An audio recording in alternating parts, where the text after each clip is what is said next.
అప్పుడు అన్ని ఆనందాలేనా, మర్చిపోలేని దుఃఖాలు కూడా ఏవైనా ఉన్నాయా? అమ్మ చెప్పాలంటే ఓపికకి, గృహిణిగా తన బాధ్యతలు నిర్వర్తించడానికి అండ్ అన్ని రకాలుగా టేకింగ్ కేర్, దీనికి ఒక మంచి ఉదాహరణ నేను చెప్పగలను. అది తలుచుకున్నప్పుడు నాకు చాలా ఉద్యోగంగా ఉంటుంది, నాకు చాలా ఖండితలు వచ్చేస్తుంది. అమ్మకి మేము 5 బిడ్డలు అండ్ పురిట్లోనూ 1 year పెరుగో 2.5 years పెరుగో 3 బిడ్డలు చనిపోయారు. నాకు గుర్తెరిగి పొన్నూరులో నేను 6th class చదువుతున్నాను, 6వ తరగతి. అప్పుడు రమణ అనే ఒక అమ్మాయికి 3 years. రమణ అంటే మా ముగ్గురు మా ముగ్గురికి కంటే పెద్దది, మా కంటే పెద్దది, కళ్యాణ్ బాబు కంటే పెద్దది, మాకంటే మధ్యలో పిల్ల. తనకి అప్పట్లో మా నాన్నగారు ఉద్యోగం ఇచ్చా క్యాంప్కి వెళ్ళిపోతుండేవారు. ఏమి ఉంది నాన్న చెప్పాలంటే ఫుడ్లో కష్టపడేవారు, ఇంకా నాన్న చెప్పినట్టు నాగో చెప్పినట్టు. కానీ ఇంటి బాధ్యత, ఇంటి పనులు, రోగాలు వచ్చినా రుషులు వచ్చినా హాస్పిటల్కి తీసుకెళ్ళాలట, ఏదైనా సరే అమ్మే పడేది. ఆ శ్రమ తీసుకున్న టైంలో అమ్మకి అసిస్టెంట్కి నేను సహాయపడుతుండేవాడు ఉండేవాడు. అమ్మ నాకు ఫ్రెండ్స్ ఆడుకోవడం అలా నిజంగా ఎప్పుడు నాకు గుర్తేది, నాకు తెలియదు ఫ్రెండ్స్తో తిరగడం అని సేపు అమ్మ పట్టుకుని ఉండేవాడు. అలాంటి నేను ఆ పిల్లకి బ్రెయిన్ ఫ్యూర్ వచ్చింది. ప్రభుత్వ ఆసుపత్రి పొన్నూరులో ఆ పిల్లని చేర్పించినప్పుడు 2-3 days అయిన తర్వాత ఒక బ్యాడ్ న్యూస్ వినాల్సి వచ్చింది. తెల్లరికి కాన్షియస్ పోయింది, ఏం చేయాలో తెలియదు. అమ్మ వయసు చిన్నదే. ఇద్దరు తీసుకుని ఆ బిడ్డల్ని ఒళ్ళో పెట్టుకుని శవాన్ని, డెడ్ బాడీ రిక్షాలో ఇంటికి వెళ్ళాలి. ఇప్పటికీ నాకు గుర్తు ఆ విజువల్స్. అని నాన్నకి తెలియదు ఏ విషయం, నాన్న ఎప్పుడు వస్తారో తెలియదు, ఎలా కమ్యూనికేట్ చేయాలో తెలియదు. అది తీసుకుని వెళ్ళిన తర్వాత ఇంట్లో పడుకోబెడుతుంటే ఏం చేయలేదు. చుట్టుపక్కల ముస్లిం సోదరులు ఉండేవాళ్ళు, ఫ్యామిలీస్. అక్కడ మసీదు, పొన్నూరు మసీదు పక్కనే మా ఇంట్లో ఆనుకుంది. ఆ ఇంట్లో అందరూ వచ్చి చూసేవాళ్ళు, వాళ్ళే హెల్ప్ చేసేవాళ్ళు. ఏం చేయాలో తెలియదు, నెక్స్ట్ రిచువల్స్ ఎలా చేయాలో, కంపకం ఎలా చేయాలో తెలియదు. తను చిన్నది, మిగతాందరూ పసివాళ్ళే. సో అలాంటి పరిస్థితుల్లో కమ్యూనికేషన్ చుట్టుపక్కల వాళ్ళు మీరు వచ్చి చేయాల్సిన కార్యక్రమాలు చేశారు. ఆ సమయం నాకు ఎక్కడో కమ్యూనికేట్ చేసి డిపార్ట్మెంట్ ద్వారా నాన్న వచ్చేసరికి అన్నీ అయిపోయింది. ఇప్పటికీ నాకు నిజంగా మేము ఇలా ఎన్ని పురుషులు ఎన్నుకుంటున్నామంటే ఎలాంటి ఇది లేకుండా జాగ్రత్త అనే ఒక హెచ్చరికలాగా చేస్తూ అండ్ వాళ్ళకి చాలా సపోర్ట్ చేసి అండ్ ఇప్పుడైతే నా మీద ఎంత నమ్ముకుంటే నేను ఏ నిర్ణయం తీసుకున్నా మరో అండ్ తనకి హాస్పిటల్ పెద్ద ఫోబియా. నేను ఎక్కడికి వస్తాను హాస్పిటల్ రాను.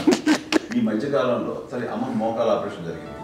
అమ్మను కొంత బాధపడుతున్నావు, అసలు ఈ రోజున వచ్చిన మెడికల్ అడ్వాన్స్మెంట్లో నీకు అసలు ఏ బాధ తెలియకుండా మోకాల ఆపరేషన్ రీప్లేస్ చేస్తారు అని వీళ్ళందరూ చెప్పాలి భయపడతాను. ఎందుకంటే ఫస్ట్ ఎలా సపరేట్ అవుతాను, ఎలా చెప్పాలి తెలియదు.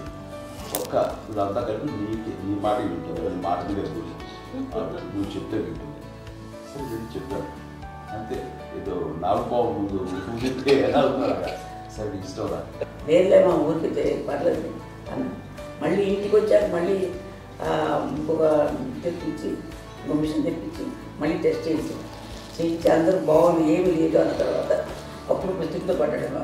ఏదో ఉంది మామూలు టెస్ట్ చేయించాలని చెప్పి శ్రద్ధ ఎక్కువ. మీ పిల్లలకి సంగీతం, డాన్స్ నేర్పించారని విన్నాం, అది నిజమేనా? తనకేమో డాన్స్ నేర్పించడం అది నేర్చుకోలేదు, నాకు వచ్చేసి ఇప్పుడు డాన్సింగ్ స్టార్ ఎదిగారంటే అది మా పెద్ద చెల్లి విజయం కారణం. అప్పుడు తనకి 5 ఏళ్ళు, నాకు 9 ఏళ్ళు ఉంటాయి, 10-11 ఏళ్ళు ఉంటాయి నాకు. బాపట్లనా, సో బాపట్ల చాలా చిన్నది, 5 ఏళ్ళు. నాకు ఒక 11-12 ఏళ్ళు. తను తీసుకొని గోడ మీద పెట్టుకోవడం అలా కూర్చొని చూస్తుండేవాడు. కూర్చుంటే అది నేర్చుకుంటుంది. నేను మానసికంగా నేర్చేసుకున్నామండి. ఇప్పటికీ ఆ స్టెప్స్ ఏమిటి వేస్తాను అంతకైంది. ఇప్పుడు దాని తర్వాత ఇంకోటి ఏంటమ్మా, నమ్మో నమ్మో ఎన్ని ఉన్నాయో సాంగ్స్ నేను నేర్చేస్తున్నాను అన్నమాట. 5 పిల్లల్లో ఎవరు ఎక్కువ పని చేసేవాళ్ళు, ఎవరు తక్కువ పని చేసేవాళ్ళు? ఏ పని చేయనండి, చేసేవాడు కదా అని అన్నయ్య చేసేవాడు, అన్ని పనులు అన్నయ్య చేసేవాడు. మా చిన్న చెల్లి, పెద్ద చెల్లి ఎక్కువ చేసేది.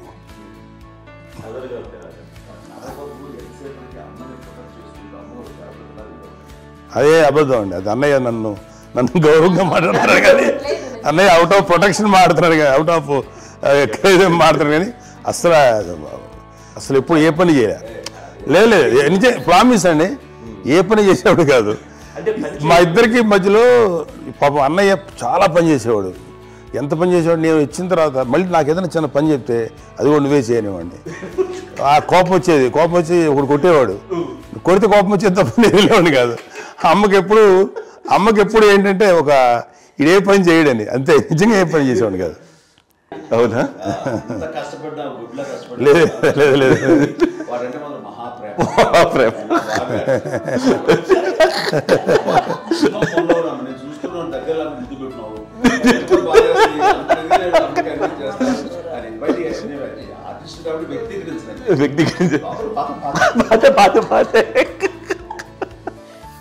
చిన్నది కాబట్టి చివరిది కాబట్టి తనంటే బుద్ధండి, నేను పెద్దోడు కాబట్టి నేను కథవి ఎక్కువ కష్టపడింది కానీ మా నాన్నగారి చేతిలో ఎక్కువ అంటే నాన్న బాగా కోపం ఎక్కువ అనుమానించింది కానీ అన్నయ్య పాపం బాగా దొరికేసేవాడు పాపం. ఒకసారి అంటే మరి మాకే అనిపి ఏంటి ఇంత దారుణంగా ఉంది నాన్న మీద కోపం వచ్చేది నాకు. నాన్న మీద కోపం వచ్చేది, ఆనందం చేసి బాగా అనిపించేది. అమ్మాయి ఏమనేది కాదు. సరే అయినా సరే ఎప్పుడు కూడా పోనీ అంది చేసినా మళ్ళీ తను హైపర్ యాక్టివ్ అన్నయ్య ఫుల్. ఇప్పటికీ ఉన్నారు. ఇప్పుడు ఈ రోజు కూడా అదే అన్నయ్య సేమ్ హైపర్ యాక్టివ్. యూజువల్గా పెద్ద కొడుకు కొంచెం అంటే సూపర్గా ఒక నిదానంగా ఉంటాడు అంటారు. బట్ అన్నయ్య దాని జస్ట్ ఆపోజిట్. యూజువల్గా ఆఖరి పిల్లలు హైపర్ యాక్టివ్ ఉంటారు, అన్నయ్య పుట్టడమే భయంకరమైన హైపర్ యాక్టివ్. ఒకప్పుడు అమ్మాయిల్ని ఎక్కువగా బయటికి పంపించేవాళ్ళు కాదు, అబ్బాయిల మీద కూడా అనేక ఆంక్షలు ఉంటూ ఉండేవి. మీ పిల్లల్ని అలా ఆంక్షల మధ్య పెంచారా, లేకపోతే పూర్తి స్వేచ్ఛనిచ్చారా? అంటే మాకు మా నాన్నగారు కానీ మా అమ్మగారు కానీ మాకన్నా చాలా బ్రాడ్ మైండ్ ఉన్న వ్యక్తులండి. ఎందుకంటే పిల్లలు ఎక్కడన్నా బయటకు వెళ్తే ఇప్పుడు మేమైతే భయపడిపోతాం.